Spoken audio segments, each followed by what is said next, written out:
Christian parenting. Hello, and welcome to episode 4 of the Dish It Girl podcast. And we are on a roll. I am so glad you're here for recipes and conversations for real life moments. And this week in the kitchen, we are going to rely on some good old faithfuls to get us through. You know those recipes that never fail and you know it like the back of your hand? That is what chicken cutlets are to me. When all else fails, frying up some cutlets is the answer in my kitchen. I can pair it with a salad and call it Milanese style, like a fancy restaurant. So we have chicken cutlets on deck, and then I'm going to go for a good old-fashioned pizza night. Everyone chooses their own toppings. I use my easy marinara sauce recipe as a base, and everyone is happy. Then for our featured recipe of the week, we are serving up a batch of baked honey mustard turkey sliders. We're going to feast on them after church, hang out, watch the game. Super easy, super delicious. And there used to be this chain restaurant called Bennigan's. Yes, I love a good chain restaurant. I miss TGI Fridays, Fuddruckers. I can make a whole list. And this recipe is a nod to the restaurant called Bennigan's. I don't know if it exists anymore, but I miss it. But they had a sandwich called Turkey O'Toole, and it was melted cheese, warm turkey on this incredibly soft pretzel bun. I think it's the first time that I had a sandwich on a pretzel bun kind of thing, and this honey mustard spread. Oh man, I miss that. If anyone out there knows Bennigan's and the Turkey O'Toole, please drop me a line and let me know that I'm not alone. Oh, and it also came with these seasoned fries. I mean, rip Bennigan's. I hope to see you in heaven. But this recipe attempts to recreate the dish. And if you can't find pretzel rolls, you can use Hawaiian rolls. They work just as well. Just make sure to check out the show notes for the full recipe. And speaking of new things that give nod to the old or something that already exists, I was on a walk and a song popped up on my playlist by a Christian artist I hadn't heard before. Her name is Allison Ide, I believe. And if you haven't checked her out yet, you need to, especially if you have teens in the house or you like the musical style of an Olivia Rodrigo. She reminds me of that, but with better and cleaner lyric content. And there were a couple of lines in a song I was listening to that really struck me and had me playing it on repeat. And I'm going to share that with you. If I could skip a beat and start a better melody, stop going round and round, repeating habits that hurt me, maybe I could be repaired, but I am a broken record. And that just really seemed to sink into my heart. You know, a broken record where it just wants to get past that track. It wants to get past the song to the next to progress. But there's a scratch or a small imperfection that just keeps getting caught, and the record player just can't get beyond that. And I recognize there are parts to my current inner melody, if you will, that I know are not serving me, that I know I'm starting to get on this repeat of negative thoughts or anxious thoughts. I keep revisiting disappointments and asking God why, even when I thought I've moved on. I notice I'm recalling past perceived failures, which is resulting in me wrestling with a lot of fear as I try to move forward. And I recognize this pattern from when I first dealt with true clinical depression. And I say that because I was diagnosed with a postpartum depression anxiety by professionals. You know, I just had had a traumatic birth experience, an emergency C-section, along with some other complications. And then I spent a little over a month in the NICU with my daughter. And I was wading through motherhood for the first time, and nothing looked like I had anticipated at all. I kind of felt like, you know, that scene at the beginning of the Alice in Wonderland movie. I'm a huge Alice fan, by the way, where she's just falling through the rabbit hole and she's trying to grab onto things, but nothing's really working. And she's just free falling, not knowing where she's going. That was kind of my vibe. And I was stuck in many harmful thought patterns. I couldn't seem to get off the merry-go-round, so to speak, thinking things like, "Oh, she's always crying. I'm never going to snap out of this," or lots of comparison, wondering why my child doesn't seem as happy as someone else's, or how come I'm not handling motherhood in a glowing way like everybody else. I was caught up in this endless cycle of always, never,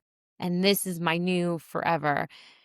And what was even worse is that I seemed to feel more comfortable in being sad or anxious than anything else. And I feel like I should mention here that I did eventually receive professional counseling and medication for a couple of years. I think it's important for me to make this point because there are situations where a sadness is more than just a temporary emotion. It's a deeper depression, and fear is a truly debilitating anxiety that keeps you from living your everyday life. And if you feel as though this is resonating with you, please know there is no shame in reaching out for help. I wrestled with that a little bit before I sought help, thinking, God, like, I know you can heal me. I know you're doing this with me. I know I'm not alone. But you have to think, like, sometimes your nerves, in a sense, could be sick. And you would take medication if you had a headache or if you had a stomach ache.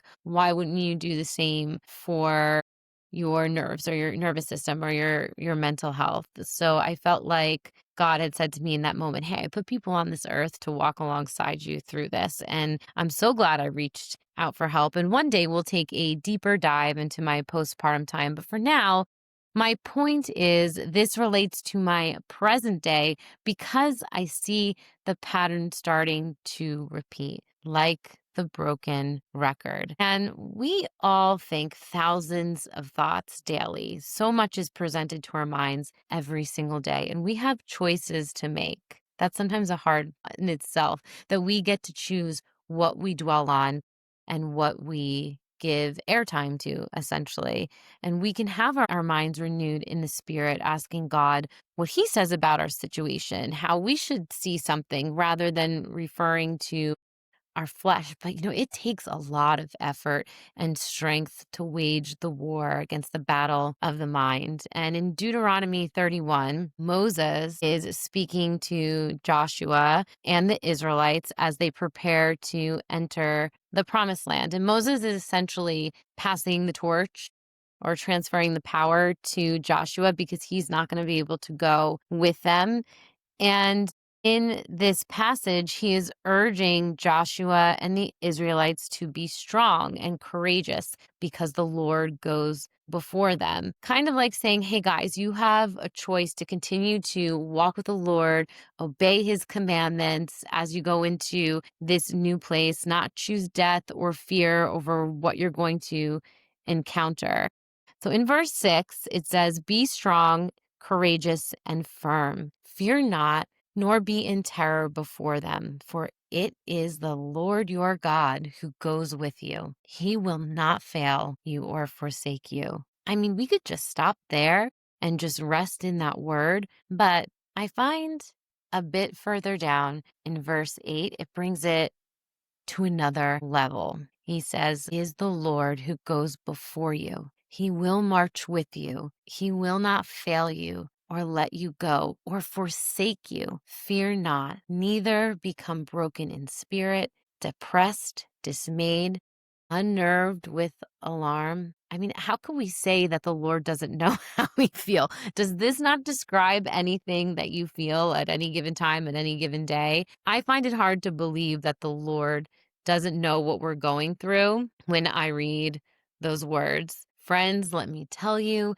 the devil is a liar, plain and simple. And right here in Deuteronomy, all of these promises straight from the Lord. Don't fear. Don't flinch. Don't shrink back when you're walking with me. I got you. The Lord will not fail or let you go. Repeat that to yourself. Put that on your ticker tape that's running through your brain. Send these words like a fiery dart into the heart of whatever tornado you are caught up in.